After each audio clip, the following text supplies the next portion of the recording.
묵상기도 드림으로써 주일 예배를 하나님께 드리겠습니다.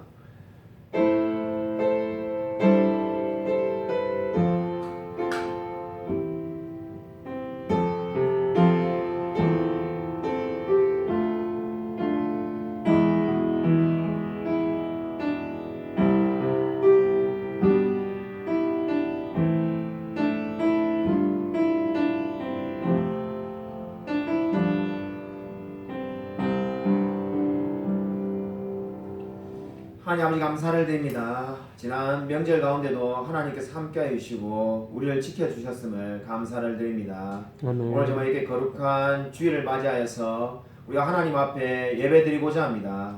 우리의 마음이 하나님께로 집중되게 하여 주시고 우리가 정말로 하나님께서 주시는 그 놀라운 영적인 부요함을 사모하며 나아갈 수 있도록 함께하여 주시옵소서. 주님께서 이 예배 가운데 임재하여 주실 줄 믿사오며 살아계신 예수 그리스도 이름으로 간절히 기도드립니다. 아멘. 사도신경 우리의 신앙을 고백드립니다. 전능하사 천지를 만드신 하나님 아버지를 내가 믿사오며 그 외아들 우리 주 예수 그리스도를 믿사오니 이는 성령으로 잉태하사 동정녀 마리아에게 나시고 본디오 빌라도에게 고난을 받으사 십자가에 못 박혀 죽으시고 장사한 지 사흘 만에 죽은 자 가운데서 다시 살아나시며 하늘에 오르사 전능하신 하나님 우편에 계시다가 죄로서 산 자와 죽은 자를 심판하러 오시리라. 성령이 싸우며 거룩한 공회와 성도가 설교통하는 것과 죄를 사하여 주신 것과 몸이 다해 사는 것과 영원히 사는 것을 믿사옵나이다. 아멘. 교동문 시편 129편입니다. 구약성경 시편 129편을 찾으시기 바랍니다.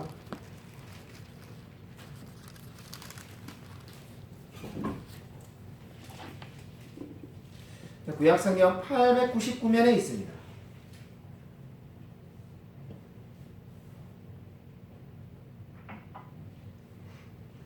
구약성경 899면 시편 129편 1절부터 끝절까지를 제가 한 절, 성도님들 한 절 교독하겠습니다. 이스라엘은 이제 말하기를 그들이 내가 어릴 때부터 여러 번 나를 괴롭혔도다. 그들이 내가 어릴 때부터 여러 번 나를 괴롭혔으나 나를 이기지 못하였도다. 바가는 자들이 내 등을 갈아 그 고랑을 길게 지었도다. 여호와께서는 의로우사 악인들의 줄을 끊으셨도다. 무릇 시온을 미워하는 자들은 수치를 당하여 물러갈지어다. 그들은 지붕의 풀과 같을지어다. 그것은 자라기 전에 마르는 것이라. 이런 것은 베는 자의 손과 묶는 자의 품에 차지 아니하나니 지나가는 자들도 여호와의 복이 너희에게 있을지어다 하거나 우리가 여호와의 이름으로 너희에게 축복한다 하지 아니하느니라. 아멘. 찬송가 390장 함께 부르시겠습니다. 찬송가 390장입니다.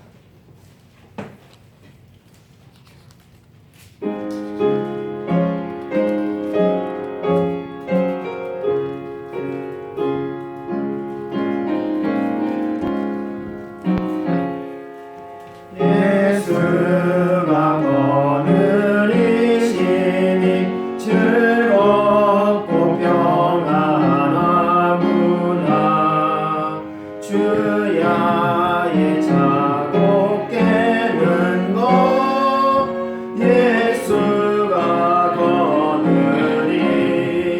거느리시네. 주날 항상 돌보시고 날 친히 거느리시네. 주날 항상 돌보시고 날 친히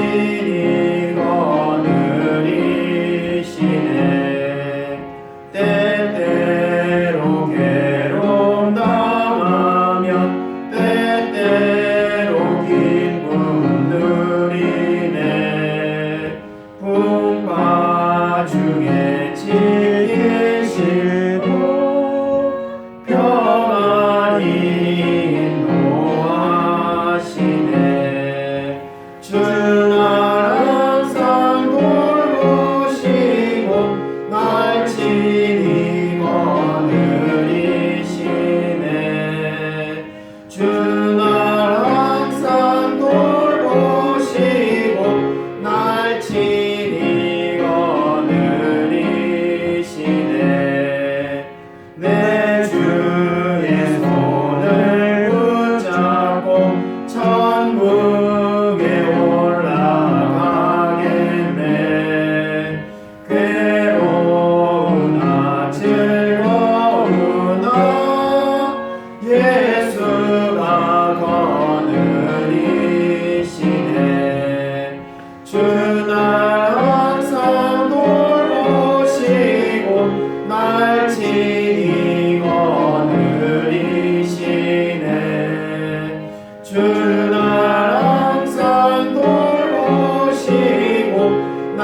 친히 거느리시네. 이 세상 이별할 때에 마귀의 권세 이기네. 천국에 가는 그 길도 예수가 거느리시네. 주날 항상 돌보시고 날 친히 거느리시네. 주날 항상 돌보시고 날 친히 거느리시네.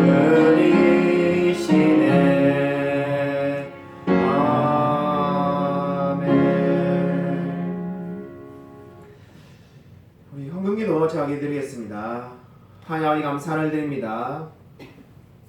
참으로 우리가 방금 찬양으로 고백한 것처럼 예수님께서 늘 우리와 함께 동행하심으로 우리가 정말 주님께 감사를 드립니다. 이 신앙의 고백으로 하나님께 헌금을 드립니다. 주님께서 받으시고 우리의 삶 가운데 복내려 주시옵소서. 우리의 모든 삶이 정말 주님께 달려 있음을 믿고 정말 하나님께 모든 것을 맡기며 살아가는 올 한 해가 될 수 있도록 은혜 부어 주시옵소서. 참 우리는 갈 바를 알지 못하는 자들에 불과합니다. 주께서 우리의 모든 미래를 주관하시고 가장 좋은 길로 선한 길로 인도하여 주시옵소서. 하나님께서 특별히 우리 넘치는 교회도 함께하여서 2022년도에 부흥하는 교회 될 수 있도록 은혜 부어 주시옵소서. 열심히 전도하며 정말 늘 기도하며 말씀을 사모하는 그러한 교회 될 수 있도록 하나님 함께하여 주시옵소서. 바라옵기는 우리 선교지에 출국하신 우리 김보라 선교사님에게도 함께하여서 그 선교지에서 많은 영혼들을 구원하는 그런 귀한 선교사님 될 수 있도록 역사하여 주시옵소서. 주님께서 이 기도 가운데 함께하여 줄 줄 믿사오며 살아계신 예수 그리스도 이름으로 간절히 기도드립니다. 아멘. 우리 옆에 있는 분들과 인사하도록 하겠습니다. 한 주간 평안하셨습니까? 인사하도록 하겠습니다.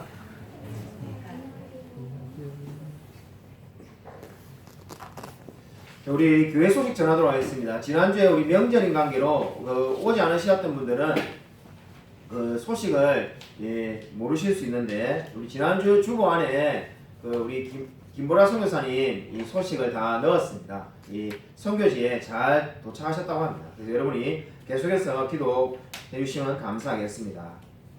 우리 교회가 오늘 지금 교회 나오시면서 혹시 보셨습니까? 이 센스가 있는 분은 엘리베이터를 타고 난 다음에 우리 교회 광고하고 있네 이렇게 아셨어야 되는데 우리 삼성플라자 오늘 우리 교회 그 양쪽 엘리베이터에 우리 교회를 이번 주부터 광고하기로 하였습니다.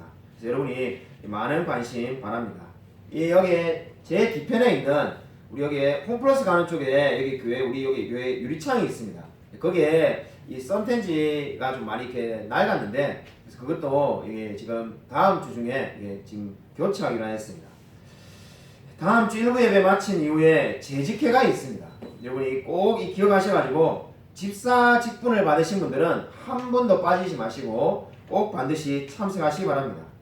1부 예배를 무조건 다 드리시는 게 아니라 2부 예배를 드리실 분들은 한 10시 20분까지 이렇게 교회에 나오셔서 이 재직회에 참석하시면 되겠습니다. 집사 직분을 받지 않으신 분도 참석은 가능하니까는 여러분이 이렇게 같이 참석하셔서 여러 가지 우리 교회 상황들을 아시고 기도해 주시면 좋겠습니다. 순모임은 2부 예배 후에 우리 본당에서 있습니다. 이제 따로 매주마다 광고하지 않겠습니다. 매주마다 순모임이 계속 있겠습니다. 특별한 사항이 없는 한 순모임을 식사를 하지 않고 잠시 삶을 나누도록 할 테니까 여러분이 꼭 참석해 주시기 바랍니다.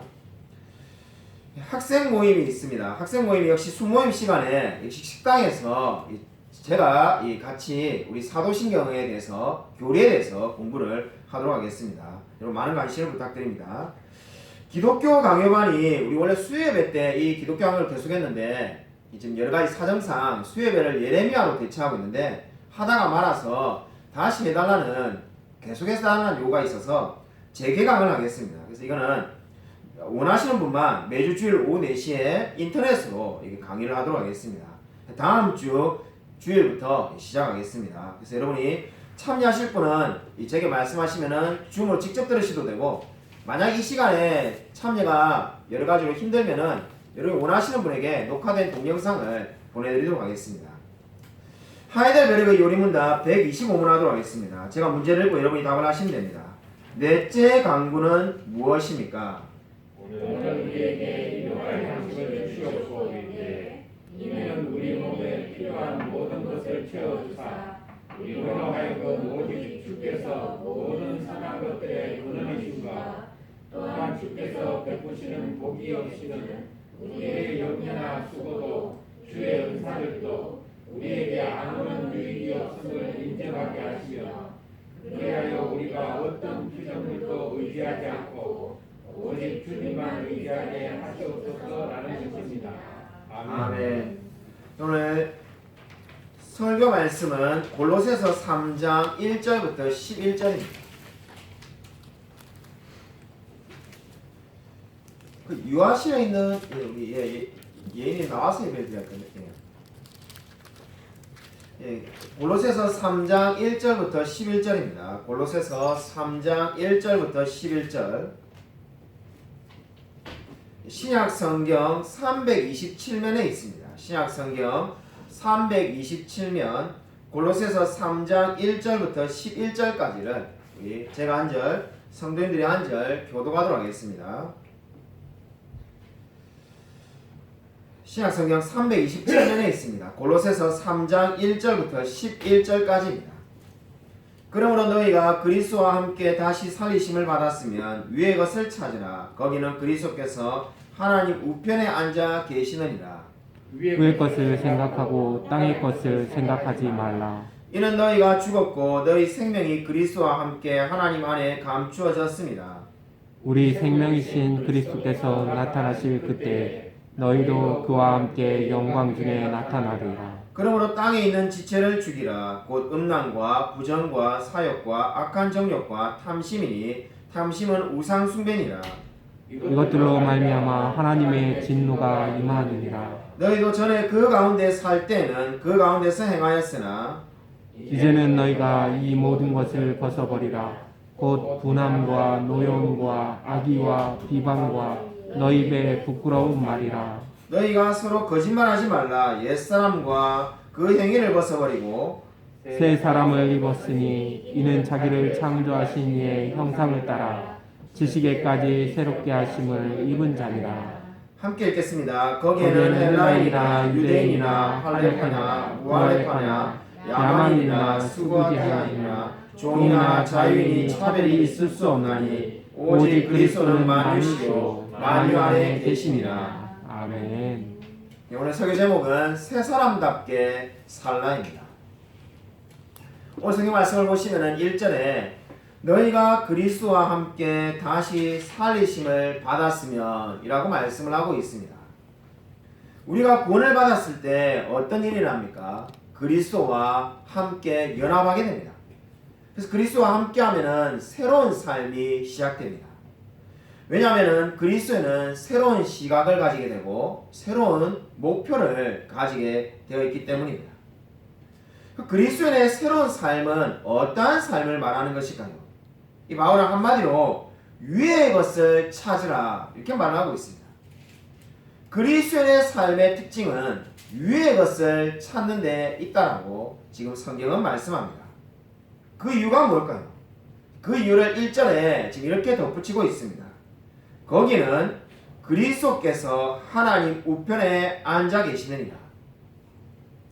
그러니까 그리스도를 만난 사람은 새로운 삶을 살게 되는데 그것은 바로 위의 것을 찾는 거고, 그 위의 것을 찾게 되는 이유는 바로 거기에 바로 어떠한 일이 있다는 겁니까? 그리스도께서 하나님 우편에 앉아 계신다라고 말씀을 하고 있습니다. 우리가 매번 예배를 드릴 때마다 사도신경을 암송합니다. 이 사도신경에 보면은 하늘에 오르사 전능하신 하나님 우편에 앉아 계시다가 라는 부분이 있습니다. 바로 오늘 성경에 나온 말씀과 동일한 부분이 되겠습니다. 이 부분을 보시면은 흥미로운 것이 뭡니까? 사도신경에도 마찬가지고 지금 여기도 마찬가지인데 하나님 우편에 앉아 계신다는 것이 현재형으로 되어 있습니다. 그러니까 지금도 그리스도께서 하나님 우편에 앉아 계신다는 의미가 되겠습니다. 한마디로 지금도 하나님께서는, 바로 예수 그리스도께서는 이 세상을 통치하고 계시는 분이라는 겁니다. 그 위의 것을 찾는 이유가 뭐라는 겁니까? 지금도 그리스도께서 이 세상을 통치하고 있기 때문에 우리가 위의 것을 찾을 수밖에 없다는 겁니다. 그러면 이제 새 사람이 되었으니 그리스도의 통치를 받으라는 말이 바로 지금 오늘 이 말씀이 되겠습니다. 3절을 보면은 우리가 위의 것을 찾아야 되는 또 다른 이유가 나오는데, 두 번째 이유가 뭡니까? 하나님 안에 감추어졌습니다. 이렇게 말을 하고 있습니다. 감추어졌다는 게 뭘까요? 이 3절에 나오는 감추어졌다는 말은 우리가 이미 살펴보았던 2장 3절에 감추어져 있느니라와 같은 단어입니다. 세상 사람의 눈에는 보이지 않지만은 믿음의 눈으로는 볼 수 있다는 의미가 되겠습니다. 우리가 위의 것을 왜 찾아야 되는가? 예전에는 우리가 위의 것을 아무리 보려고 해도 볼 수가 없었지만은 이제 믿음의 눈으로 그것을 볼 수가 있다는 겁니다. 사실 인간의 본성은 위의 것을 결코 추구하지 않습니다. 인간의 본성은 5절에 나와 있는 것처럼 음란과 부정과 사욕, 그리고 정욕과 탐심을 추구하는 것이 인간의 본성입니다. 네, 놀랍게도 믿음으로 어떻게 된다는 겁니까? 하나님 안에 있는 영적인 부양을 이제 추구하게 된다고 성경은 말씀하고 있습니다. 바로 저와 여러분이 그렇게 믿음을 가지고 이제 위의 것을 찾고 있게 되었습니다. 그리스도인은 어떻습니까? 이제 그전에는 전혀 관심이 없던 영적인 것에 이제 관심을 가지게 되었습니다.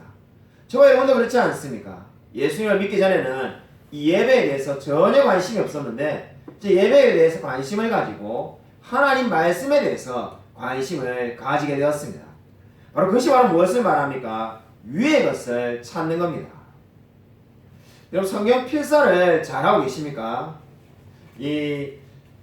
벌써 이 성경 필사를 다 하셔가지고 제출하신 성도님도 있습니다.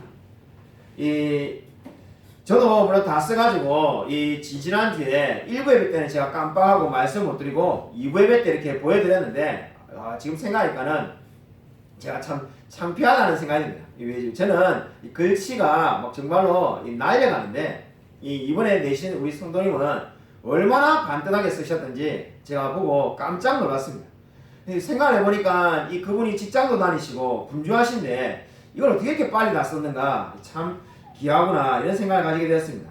근데 저에게 제일 도전이 되고 제일 놀랐던 것은 그분이 또 다른 필사 노트를 한 권 더 가져가셨다는 겁니다. 제가 가져가실 때 굳이 그러실 필요 없다라고 말을 했습니다. 왜냐하면 이미 다 쓰셨으니까 또 4월달부터 새로운 걸 쓰게 될 건데 그때 쓰시면 됩니다 라고 말하니까 그렇지 않다고 하면서 또 한 권을 더 쓰시고 싶다는 겁니다. 생각을 해보니까 정말로 대단하구나 하는 생각을 가지게 되었습니다. 아마 그렇게 또 한 권을 쓰고 싶은 마음은 정말로 말씀을 쓸 때 하나님께서 은혜를 주셨기 때문일 겁니다. 여러분 이것이 바로 무엇입니까? 위의 것을 찾는 겁니다. 우리가 이것을 성경을 쓰면은 팔도 아프고 시간도 많이 들지만은 위의 것을 찾는 것이 얼마나 복되고 소중한지 알기 때문에 그렇게 하지 않겠습니까? 여러분 진정으로 위의 것을 추구하시기 바랍니다. 저와 여러분의 모든 소망과 모든 기쁨이 저 천국에 저 하늘에 있는 줄로 믿으시기 바랍니다. 오늘 성경은 두 번째로 5절부터 11절에 땅에 있는 지체를 죽이라고 말을 하고 있습니다. 여러분 5절 말씀을 우리 같이 한번 함께 읽겠습니다. 네, 우리 함께 읽겠습니다. 네, 시작. 그러므로 땅에 있는 지체를 죽이라. 곧 음란과 부정과 사욕과 악한 정욕과 탐심은 우상 숭배니라. 아멘. 여러분 5절은 땅에 있는 지체를 죽이라 이렇게 말하고 있습니다. 사실 이 말씀은 어렵지가 않습니다. 땅에 있는 것을 죽이라. 땅에 있는 것들이 뭡니까? 바로 지금 뒤에 나오는 우리 부정과 사욕과 악한 정욕 그리고 탐심이 되겠습니다. 말씀을 이 자체를 이해하는 것은 아마 초등학생도 다 알 수가 있습니다. 근데 우리가 좀 그죠 문맥을 살펴본다고 말하죠. 이 앞뒤 구절을 정확하게 우리가 읽다 보면은 이상하다는 생각이 듭니다. 그럼 1절에 우리가 다시 살리심을 받았는데 다시 살리심을 받았다는 말이 뭡니까?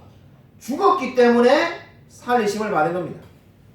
그죠? 죽었으니까는 다시 살리심을 받았는데 그러면은 저와 여러분이 이미 죽은 자라면은 왜 또 땅에 있는 지체를 죽이라고 하는가? 이런 생각이 안 들래야 안 들 수가 없습니다. 그래서 5절 말씀은 언뜻 보기에 굉장히 이해하기 쉬운 것 같지만은 1절과 연관시켜 보면은 아니 이미 우리가 죽었는데 이제 그리스도와 함께 다시 살았는데 왜 또 땅에 있는 지체를 죽이라고 하는가? 이런 생각이 들 수밖에 없습니다. 여러분 이 질문은 아주 중요한데 바로 이 질문이 바울이 쓴 바울 서신을 이해하는 아주 중요한 키워드가 됩니다. 왜냐하면 바울은 늘 이렇게 말씀을 전개하고 있기 때문입니다. 한마디로 이 말씀을 이해하기 위해서는 바울이 그리스도인의 영적 상태를 설명하기 위해서 자아인 나와 나의 몸을 구분해서 설명하는 것을 이해해야만 합니다. 바울은 자아를 어떤 의미에서 쓰고 있습니까? 우리의 완전한 인격체로 자아인 나를 묘사합니다. 근데 우리가 그것을 흔히 옛사람이라고 말합니다. 그 옛사람은 그리스도를 믿을 때 그리스도와 함께 십자가에 못 박혔고 죽었고 다시 살았습니다. 그렇기 때문에 저와 여러분이 이제 오늘 예수를 믿어도 우리가 새 사람이 되었다라고 말을 할 수 있는 겁니다. 우리가 오늘 하나님을 믿었다 하더라도 우리가 정말로 저 천국에 갈 수 있는 확신은 바로 우리의 옛 사람이 죽었기 때문입니다.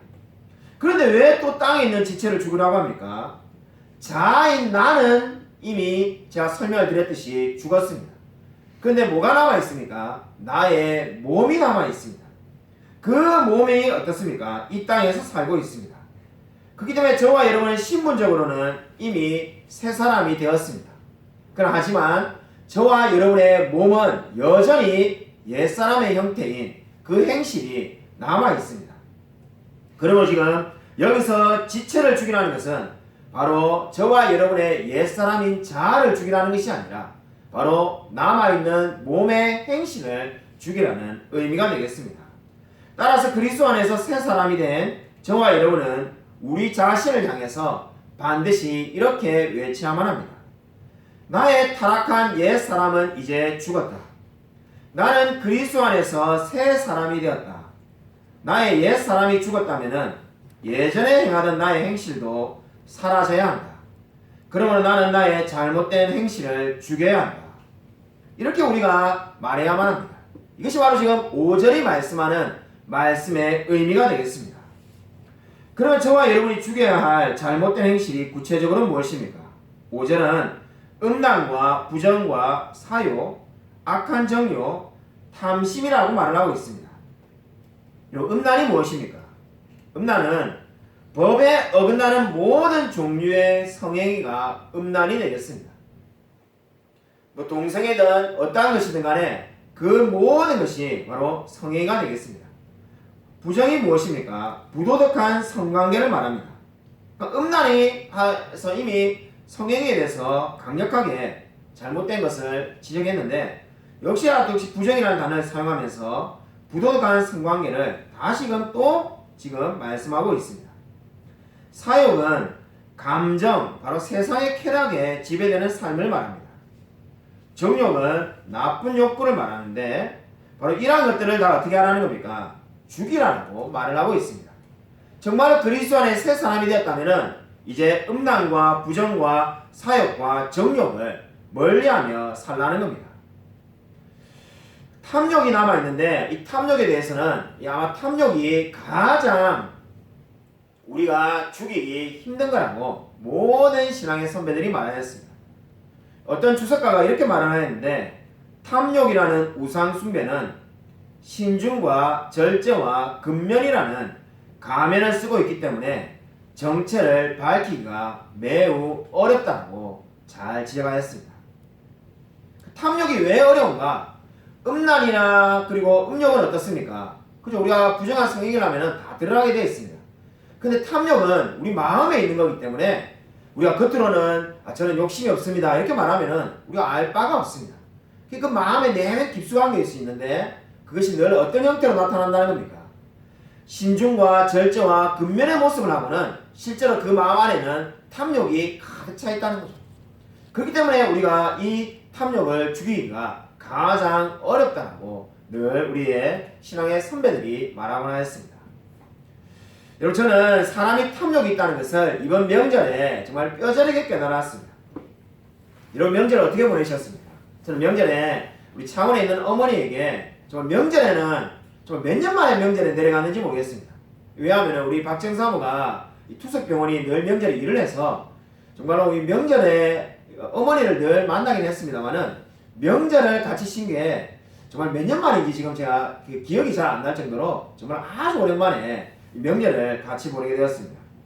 그래서 명절에 우리 어머니 집에 갔는데 이제 다시 이제 이렇게 화성에 올라오기 전에 떠나기 전에 마지막으로 같이 가정 예배를 드리자고 해가지고 제가 말씀을 드려서 저랑 그러니까 우리 가정이랑 우리 동생 가정이랑 어머니랑 이렇게 가정 예배를 드리기로 했습니다. 그래서 어머니 집에 있는 성경책을 다 꺼내어도 성경이 부족해가지고 마침 우리 이 금요기도에 나오신 분들 중에 몇 분이 가져가셨는데 우리 어머니하고 어머니 친구 권사님이 그 교회에서 주시는 성경 1독을 하면은 늘 해마다 한 권씩 성경을 주는데 너무 이때까지 20년 동안 쌓아놓은 새 성경이 너무 많아가지고 그 중에 본인들이 나눠주고 남은 8권을 이제 저에게 가져가라고 개척교회 기증한다고 주셨습니다. 근데 그 중에 한 권을 우리 조카인 우리 동생의 자녀가 자기가 이쁘다고 한 권을 가져간 게 있었습니다. 그 성경을 이제 펼치고 예배를 드리고 우리는 이제 우리 성경을 가지고 이렇게 이제 예배를 시작을 하려고 하는데 제가 우리 어머니 성경으로 이 성경을 펼쳐보니까는 이 안에 5,000원짜리가 10장이 들어있더라고요. 그래서 아니 빳빳하니 이렇게 새 돈이 있길래 아이들 세뱃돈 주려고 넣어놓냐니까 세뱃돈이 다 줬는데 그 돈은 그 교회 헌금하려고 은행에서 찾아가지고 이게 다 이렇게 매주 헌금하신다. 그게 귀하다 이러니까는 제 앞에 앉아있던 우리 그 조카 우리 동생의 아이 그 초등학교 1학년 아이가 막 성경 갑자기 넘기는 겁니다. 그러니까 제가 안에 성경에 돈이 있으니까 자기도 성경 안에도 돈이 있는 줄 알고 그 성경이 원래 우리 교회에 기증하려고 한 성경입니다. 근데 그거를 막 넘기는데 놀랍게도 그 안에 돈이 들어있는 겁니다. 그걸 보니까는 5만원짜리가 20장이 들어가지고 100만원이 들어있는 거예요. 깜짝 놀래가지고 예배를 다 드려야 되는데 예배 시작하기 전에 다 돈 때문에 난리가 난 거죠. 그래가지고 아니 도대체 이 돈이 어느 돈입니까? 하니까 그럼 어머니가 생각하니까 자기가 넣은 기억이 없다는 겁니다. 그래서 어머니 지금 이게 벌써 700옷이냐 왜 이러시냐 자기가 정말 넣은 기억이 없다니까. 근데 성경을 보니까는 그 친구 권사님이 주신 성경이 이 밑에 쌓여있고 어머니가 우리 교회 기증하려는 성경이 위에 있으니까 어머니가 넣은 돈인데 본인은 기억이 전혀 없으시다는 거예요. 아마 본인이 모아가지고 이 비상금을 쓰려고 거기에 넣은 돈을 알지도 못하고 주시려고 한 거죠. 그래가지고 그때 제가 우리 조카가 성경을 가져가지 않았으면 그죠. 그 성경이 우리 교회에 와가지고 아마 여러분 중에 한 분이 성경을 가져갔을 때 돈을 발견했었는지도 모르겠습니다. 어쨌든 그렇게 예배를 드렸습니다. 근데 예배를 드리고 난 다음에 우리 남은 성경을 가지고 이제 우리 화성에 왔죠. 집에 오자마자 짐을 풀자마자 우리 집에 예인이 예림이가 첫 번째로 한 행동이 뭘까요? 오자마자 아이들이 보니까는 성경책을 다 뒤집어가지고 새 성경을 막 다 넘기고 있는 겁니다. 왜 그러냐 했더만은 그거 혹시 돈이 있는가 싶어가지고 하나 찾아가고 다 뒤집는 걸 보고 인간이 정말로 이 모든 사람이 다 욕심이 있구나, 탐욕은 누구에게나 있구나 하는 것을 느끼게 되었던 이번 명절이었습니다. 여러분 정말로 모든 사람은 탐욕이 있습니다. 솔직히 돈을 좋아하지 않는 사람은 아무도 없습니다. 저는 돈을 좋아하지 않아요 라고 말하는 사람은 사실 자기가 어떤 사람인지조차 잘 모르고 있는 겁니다. 그렇기 때문에 오늘 성경이 어떻게 말합니까? 우리 마음에 있는, 우리 본능에 있는 그 탐욕을 죽이라고 성경은 말씀하고 있습니다. 이건 제가 여러분에게 하는 말이 아니라 성경이 여러분에게 지금 하고 있는 말씀입니다. 여러분 한번 8절과 9절을 한번 함께 읽겠습니다. 우리 8절 9절을 함께 읽겠습니다. 네, 시작. 이제는 너희가 이 모든 것을 벗어버리라. 곧 분함과 노여움과 악의와 비방과 너희에게 부끄러운 말이라. 너희가 서로 거짓말을 하지 말라. 옛사람과 그 행위를 벗어버리고. 여러분 분함이라는 것은 무엇을 말합니까? 분함이라는 것은 미워하는 마음에서 나오는 감정이 되겠습니다. 미워서 화를 내는 걸 말하는 거죠. 그리고 노여움이라는 건 뭡니까? 그 미움의 감정이 폭발하는 겁니다. 악이라는 것은 악한 생각을 의미하는데 사람에 대해서 편견을 가지는 것을 말합니다. 저 사람은 잘못되었어. 저 사람은 나쁜 사람이야. 이렇게 하는 것이 악이라는 겁니다. 그리고 비방이라는 것은 다른 사람에 대해서 나쁜 말을 하고 다니는 것을 말합니다. 부끄러운 말은 여기서 창피한 말이 아니라 욕을 의미하는 겁니다. 관용적으로 성경은 나쁜 말을 최대한 좋게 말을 합니다. 그게 바로 뭡니까? 지금 욕을 부끄러운 말이라고 써놓았습니다. 흥미로운 것이 무엇입니까? 이렇게 분함과 노여움과 악의와 비방과 부끄러운 말을 가만히 잘 살펴보면은 이 모든 것이 다 우리 입과 관련되어 있다는 것을 알게 됩니다. 그러니까 저와 여러분이 하고 있는 수많은 우리 잘못된 행동과 죄는 다 어디서부터 비롯된다는 겁니까? 입으로부터 나오는 경우가 너무나 많다는 겁니다. 그래서 성경이 지금 계속해서 벗어버리고 던져버려야 될 것이 뭐라는 겁니까? 다 입에서 나오는 말들이다라고 성경은 말씀을 하고 있습니다. 여러분 진정으로 우리가 무엇을 해야 되겠습니까?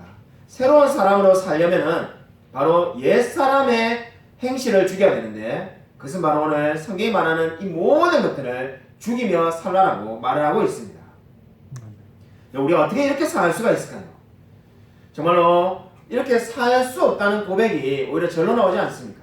정말 이 성경 말씀을 읽어보면은 나도 이렇게 할 수 있다는 생각보다는 내가 너무나 부족하구나. 내가 감히 어떻게 이 모든 것을 다 지키며 살 수 있겠는가라는 생각이 들 수밖에 없습니다. 사실 그런 생각이 드는 사람이 정말로 성경이 말하는 진실한 그리스도인입니다. 왜냐하면 하나님을 알아가면 알아갈수록 어떻게 됩니까? 우리가 하나님 앞에서 너무나 작은 자라고 고백을 할 수밖에 없기 때문입니다. 여러분 바울을 보면은 이 바울을 좋아하시는 많은 성도님들이 있을 것 같습니다만은 이 바울에 보면은 바울이 스스로에 대한 평가가 3번에 걸쳐서 바뀌는 것을 볼 수가 있습니다. 오늘 이 골로새서를 쓴 바울은 3번에 걸쳐서 그 인생 가운데 자기 자신에 대한 평가가 바뀌는 걸 볼 수가 있는데 첫 번째 바울이 자기 자신에 대해서 뭐라고 말을 하였습니까? 이 프린트물을 참고하시기 바랍니다. 사도들 중에 가장 작은 자라고 말을 하였습니다. 고린도전서 15장 9절에 말하였는데 바로 이것이 주 55년경에 말을 한 겁니다. 나는 사도들 중에 그 수많은 예수님의 사도들 중에 제일 작은 자다 이렇게 말하였습니다. 이 말도 물론 당연히 겸손한 말입니다. 근데 시간이 지나서 이제 5년이 지나가지고 주 60년에 에베소서 3장 8절에서 이렇게 말합니다. 성도들 중에서 가장 작은 자라고 자신을 평가합니다. 이제 자기가 사도들과는 비교도 안 되고 성도들 가운데서 가장 작은 자에 불과하다고 고백을 하게 된 겁니다. 그리고는 3년이 더 지나서 주 63년에는 디모데전서 1장 15절에 죄인들 중에서 가장 작은 자라고 고백을 하게 됩니다. 그 수많은 죄인들 중에 그 죄인들 중에서 나는 가장 작은 자라는 겁니다. 이 말이 무엇을 의미합니까? 나는 이 세상에서 가장 악한 사람이라는 겁니다. 이 세상에 죄인보다 더 나쁜 사람이 어디 있겠습니까? 근데 그 죄인보다도 나는 가장 못한 사람이라는 거니까 결국 이 세상에서 가장 악한 사람이 바울이라는 겁니다. 바울이 무려 성경을 13권이나 쓰고 정말 수많은 사람에게 복음을 전한 얼마나 훌륭한 분입니까? 그런데도 어떻게 자기를 평가했습니까? 죄인 중에 가장 악한 자가 나 자신이라고 말하였습니다. 그러므로 오늘 성경 말씀을 읽고 나는 정말로 부족하구나 라는 것을 느낀다면 여러분이 정말로 올바른 길로 가고 있는 겁니다. 여러분 오늘 이 성경 말씀은 저와 여러분이 얼마나 부족한 자인지를 알게 하고 있습니다. 여러분 진정한 그리스도인은 어떠한 사람입니까? 하나님을 믿은 시간이 오래되면 오래될수록 자기 자신을 낮추게끔 되어 있습니다. 자신이 얼마나 비참한 존재인지를 알게 되어 있습니다. 성도는 한마디로 말해서 이미 죄에 대해서 죽은 자입니다. 그렇기 때문에 자신을 결코 높이 평가하지 않습니다. 어느 날 성자 마키리우스가 제자에게 이렇게 물었다고 합니다. 성도는 죽어야 되는데 어떻게 하는 것이 죽는 겁니까? 라고 물었다고 합니다. 그러자 이 성자가 이렇게 말을 했습니다. 오늘 밤 이 공동묘지에 가서 무덤을 향해서 욕을 하고 이 위선자들아라고 소리 지르면서 돌아오라고 말했다고 합니다. 이 돌아온 제자에게 이제 이 성자 마키리우스가 물었습니다. 반응이 어떠냐라고 물으니까 아무런 반응이 없던데요. 이렇게 말했습니다. 그러자 마키리우스가 다시 이렇게 말했다고 합니다. 그러면은 공동묘지에 가서 무덤을 향해서 열심히 한번 칭찬을 해보라는 겁니다. 칭찬을 열심히 했습니다. 열심히 하고 돌아온 제자에게 또 마키리우스가 이번에는 반응이 어떠냐고 하니까 역시 아무런 반응이 없었습니다. 라고 대답을 하였습니다. 그때 이 성자 마키리우스가 이렇게 대답했다고 합니다. 그게 바로 죽었다는 말의 의미다. 지금 오늘 우리가 계속 땅에 있는 지체를 죽이라고 하는데 죽였다는 의미가 뭔가? 우리가 여기 있는 수많은 부정과 음욕과 탐욕을 죽였다는 증거가 되는가? 그 어떠한 반응이 없는 사람이 된다는 겁니다. 이 말은 무엇을 말합니까? 세상 사람들이 나를 칭찬하든 나를 비방하든 나는 이제 거기에 아무런 관심이 없는 사람이 되는 것이 바로 땅에 있는 지체가 죽었다는 의미가 되겠습니다. 정말로 진정으로 넘어진 자는 어떻습니까? 넘어질 것을 두려워하지 않는 법입니다. 정말 우리가 하나님 앞에서 나의 자아가 죽어졌다면 이제 우리는 그 어떠한 세상의 평판에 대해서도 두려워할 이유가 전혀 없습니다. 왜냐하면 우리는 이미 죽어있는 자이기 때문입니다. 여러분, 여러분의 자아는 이미 죽었고 우리의 행실이 정말로 하나님을 닮아가야 되는 줄로 믿으시기 바랍니다. 아멘. 여러분, 중국의 이하평 목사님 교회 이 온라인으로 1월달에 강의를 시작했다고 제가 말씀을 드렸습니다. 시작할 때는 그저 뭐 사례비를 주는 것도 아니고 그냥 해주는 것만 해도 감사하고 무슨 강의를 하든지 무슨 날에 하든지 뭐 원하는 대로 한 달에 한 번만 해주십시오 이렇게 했는데 그저 이게 참 이게 그저 화장실 갈 때 마음과 나올 때 마음이 다르고 그저 우리 이게 뭐 사람이 다 마음이 바뀐다고 한번 강의가 끝나자마자 이번 2월 달부터는 이 철로역정을 강의해달라고 아예 뭐 이렇게 내용을 다 정해줬습니다. 그래서 우리 교회에서 예전에 강의를 했지만은 또 이게 통역을 하면 다르고 우리 교회에서는 그때 책이 있었는데 책이 없으니까 이거 어떻게 강의할까 싶어가지고 이제 다시금 또 이 철로역정을 공부하고 있습니다. 공부하다가 제가 이 정말로 은혜가 되는 것을 다시 발견하게 되었습니다. 이 스펄전 목사님이 말한 것이 정말로 진리라는 생각이 목회하는 동안에 늘 드는 게 정말 철로역정을 100번 이상 읽었다는 이 스펄전 목사님이 읽을 때마다 은혜가 넘쳤다라고 말을 하는데 정말로 다 아는 이야기지만은 최근에 지금 다시 또 읽으면서 제가 큰 은혜를 받았습니다. 그것은 바로 소망이라는 인물이었습니다. 예전에 철로역정 읽으면은 주인공 크리스찬을 중심으로 막 읽게 되었는데 이제는 크리스찬에 대해서 많이 아니까는 옆에 나오는 인물들의 관심을 가지고 읽게 되었는데 소망이 회심하는 모습에 제가 큰 도전을 받았습니다. 소망이 회심할 때 5개의 성경 말씀이 이 소망을 바꿨다는 것을 알게 되었습니다. 그냥 철로역정을 쭉 읽을 때는 그냥 말씀의 은혜를 받았구나 이렇게만 했는데 자세히 읽어보니까는 5개의 성경 구절이 이 소망을 정말로 불신자에서 그리스도로 만들었다는 것을 알게 되었습니다. 이런 프린트본을 참고하십시오. 첫 번째 이런 말씀이 무엇이옵니까? 이 소망이 정말로 어느 날 너무나 절망하고 있었습니다. 너무나 자기의 죄를 깨닫고는 나는 죄인이라고 절망했던 이 소망에게 하나님의 말씀이 첫 번째 말씀이 찾아옵니다. 그 말씀은 사도행전 16장 31절에 주 예수를 믿으라 그리하면 너와 내 집이 구원을 얻으리라. 이 목소리가 하늘에서 들립니다. 자기 마음 가운데 내가 죄인이다 하고 어쩔 줄 몰라 하고 있을 때 주 예수를 믿으라 그리하면 너와 내 집이 구원을 얻으리라. 근데 그때 여러분 어떻게 소망이 반응합니까? 나는 너무나 큰 죄인입니다 라고 오히려 반응을 합니다. 네 감사합니다 라고 정말로 그 말씀에 아멘한 것이 아니라 나 같은 죄인이 어떻게 하나님을 믿을 수 있냐라고 나는 너무나 큰 죄인이라고 오히려 더 통곡합니다. 그때 두 번째 말씀이 하나님께서 하십니다. 내 은혜가 내게 족하도다. 고린도후서 12장 9절 말씀입니다. 은혜가 너에게 족하다는 거예요. 내가 은혜를 주는데 이 은혜가 족한데 왜 계속 부족하다는 듯이 저는 큰 죄인입니다. 이렇게 말을 하고 있냐는 거예요. 그래서 은혜가 족하다라고 말하자 여러분 그때 소망이 뭐라고 말합니까? 철로역정을 보면은 주님 그럼 믿는다는 것이 뭡니까? 이래 말합니다. 하나님을 믿기만 하면 이제 내 모든 죄가 용서를 받는다고 말하잖아. 그럼 믿는다는 게 뭐냐? 믿는다는 게 뭔지조차 모르는 사람이 소망이었어요. 그때 그 믿는다는 게 뭐냐고 묻는 그 소망을 향해서 세 번째 말씀이 나오는데 그 말씀이 뭡니까? 내게 오는 자는 결코 줄이지 아니할 터이요 나를 믿는 자는 영원히 목마르지 아니하리라. 요한복음 6장 35절 말씀입니다. 믿는다는 게 뭔가? 바로 하나님께로 나오는 자는 영생을 얻을 거라는 것을 믿으라는 겁니다. 이렇게 말하고 난 다음에 이 소망이 웁니다. 그리고는 그 눈물이 쏟아진 것을 정말로 견디지 못하면서 오히려 하나님께 이렇게 묻습니다. 정말로 주께서 나 같은 죄인을, 이 큰 죄인을 받아주신 겁니까? 제가 정말 하나님에 의해서 구원을 받게 된 겁니까? 그러면서 정말로 이렇게 감동해하는 이 소망에 대해서 하나님께서 네 번째 말씀을 주십니다. 내게 오는 자는 내가 결코 내어 쫓지 아니하리라. 나 같은 죄인이 어떻게 하나님을 믿게 됐습니까? 하고 말하니까 하나님이 뭐라고 말합니까? 내게 오는 자는 나는 결코 내쫓지 아니하리라. 여러분 두 번 다시 이제 옛날의 상태로 돌아갈 일은 없다라고 하나님이 말씀을 주신 겁니다. 한마디로 구원의 확신을 주시는 거죠. 근데 여기가 끝이 아닙니다. 이 소망이 그러면은 제 이 믿음이 어떻게 당신에게 올바르게 놓여 있냐라고 물은 겁니다. 너무나 맞는 질문 아닙니까?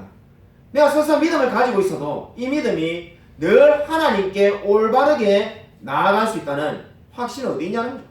내가 이단이나 다른 길로 가지 않고 하나님께로 늘 향할 수 있는 근거는 어디 있냐고 물었습니다.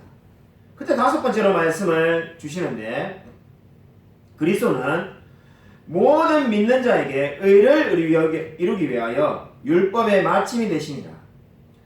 예수는 범죄함을 위하여 내어줌이 되고 또한 우리를 의롭다 하심을 위하여 살아나셨느니라. 한마디 이 말이 무엇을 의미합니까? 그 모든 믿음이 안전한 근거는 그리스도에게 있다는 겁니다. 너가 열심히 살았기 때문에 이 너의 믿음이 그리스도 안에 있는 것이 아니라 그리스도께서 십자가에 죽으시고 부활하시고 의를 이루셨기 때문에 너는 안전하다고 말씀을 주신 겁니다. 여러분 이 과정을 보면서 저는 정말로 이 소망의 믿는 과정이 뭡니까? 정말 우리가 믿음을 가지는 과정입니다.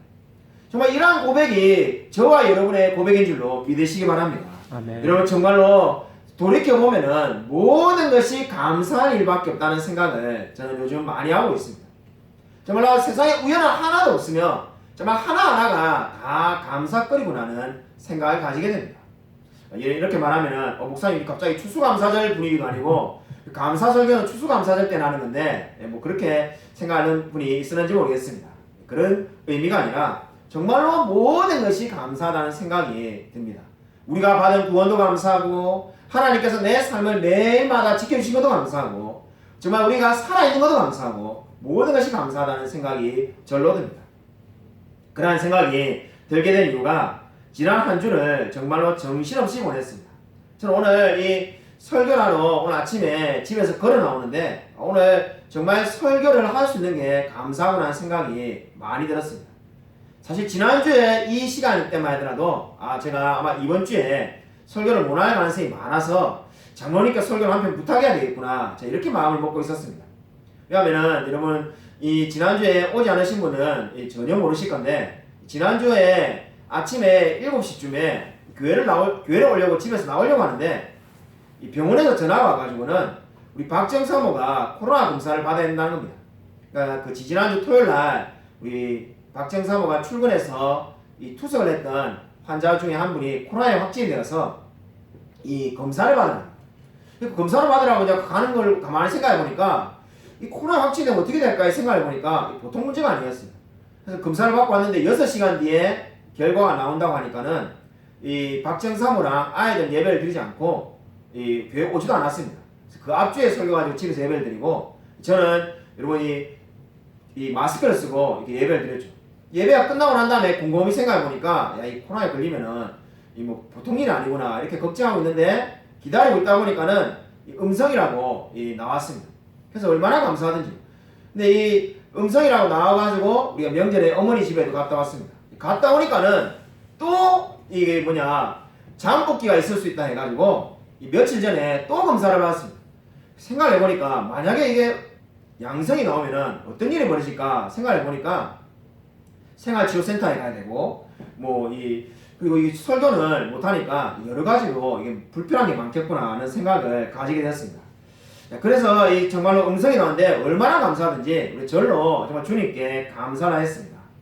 우리 생각을 해보면은 모든 것이 감사한 것이 아니겠습니까? 우리 교회 성도님 중에 한 분은 코로나 검사를 28번이나 받은 분도 계십니다. 우리가 이제 정말 인생을 돌이켜보면은 감사할 일이 너무나 많이 있습니다. 정말 주님께서 나 같은 죄인을 구원하신 것이 얼마나 감사합니까? 여러분 정말로 2022년 올 한 해를 늘 감사하며 살아가시길 바랍니다. 그리고 아무쪼록 우리가 그리스도와 연합하여 새 사람이 된 것을 감사하며 땅에 있는 지체를 죽이는 데 힘쓰며 살아가는 저와 우리 모든 성도님들이 되시기를 주님의 이름으로 간절히 축원드립니다. 이 시간 우리 말씀을 생각하면서 우리 1분간 묵상을 이렇게 기도하고자 합니다. 하나님 참으로 우리를 구원하신 그 놀라운 하나님의 은혜에 감사를 드립니다. 참으로 진정으로 우리가 하나님을 만난 것이 너무나 복되고 감사하다는 이 구원의 감격을 가지고 정말 매일마다 늘 감사의 삶을 하나님께 올려드리는 그러한 삶 살아갈 수 있게 해달라고 정말 주님께서 우리에게 늘 함께 동행해 달라고 특별히 우리 교회에 있는 성도님들 위해서 정말로 우리 교회의 부흥을 위해서 한번 1분간 말씀을 생각하면서 묵상으로 기도하도록 하겠습니다.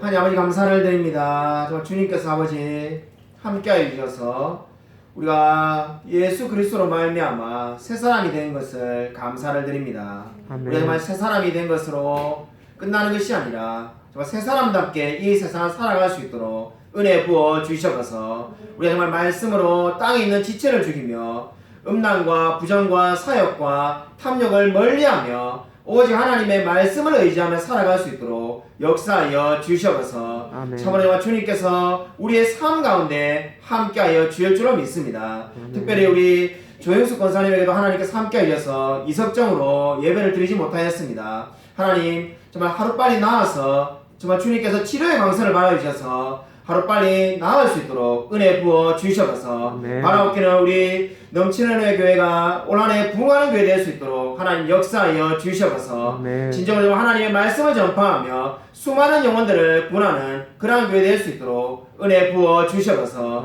주께서 이번 한 주간의 삶도 온전히 붙들릴 줄 믿사오며 살아계신 예수 그리스도 이름으로 간절히 기도드립니다. 아멘. 이제는 주 예수 그리스도의 은혜와 하나님의 사랑과 성령의 교통하심이 그리스도 안에서 새 사람이 된 것을 감사하며 우리가 살아가는 이 삶 가운데서 땅에 있는 지체를 죽이며 날마다 그리스도를 닮아가는 그러한 삶을 살아가기로 다짐하는 이 자리에 있는 성도들과 동영상 예배드린 모든 성도들 머리 위에 지금부터 영원토록 함께 있을지어다.